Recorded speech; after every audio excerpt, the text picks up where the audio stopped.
మాయ చేసావే సినిమాతో తెలుగు సినీ పరిశ్రమకు పరిచయమైన సమంత నాగ చైతన్యను ప్రేమించి పెళ్లి చేసుకుంది. 2017లో హఠాత్తుగా విడాకులు తీసుకుంటున్నామంటూ ప్రకటించి ఈ జంట అందరినీ షాక్ గురిచేసింది. నాగ చైతన్యను పెళ్లి చేసుకున్నప్పటికన్నా విడిపోయిన తర్వాతే ఎక్కువ ప్రాచుర్యాన్ని సంపాదించుకుంది సమంత.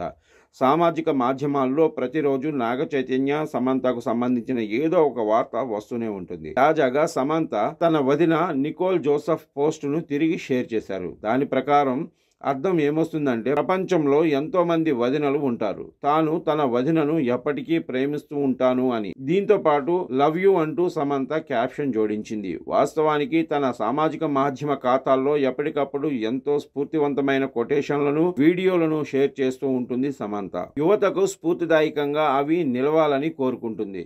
ప్రస్తుతం వరుణ్ ధావన్తో కలిసి చేసిన honey Bunny web series Amazon prime వేదికగా ప్రసారమవుతుంది. అత్యధిక వ్యూస్ను సాధించడంతో ఇటీవలే యూనిట్ పార్టీ చేసుకుంది. ప్రస్తుతం సొంత బ్యానర్పై మా ఇంటి బంగారం సినిమా చేస్తుంది. అలాగే రక్త్ బ్రహ్మాండ్ అనే వెబ్ సిరీస్ కోసం పనిచేస్తున్నట్లు సమాచారం. మయోసైటిస్ వ్యాధికి గురైనప్పుడు మానసికంగా కొంత బలహీనపడింది.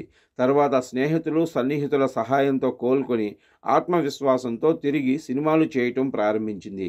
తన జీవితానికి తానే స్ఫూర్తిగా నిలుస్తానని, ఇతరుల నుంచి స్ఫూర్తిని పొందుతానని ఇటీవలే ఓ ఇంటర్వ్యూలో చెప్పింది. కరణ్ జోహార్ కాఫీ షోలో తొలిసారిగా నాగ చైతన్యతో తన విడాకుల గురించి స్పందించింది సమంత.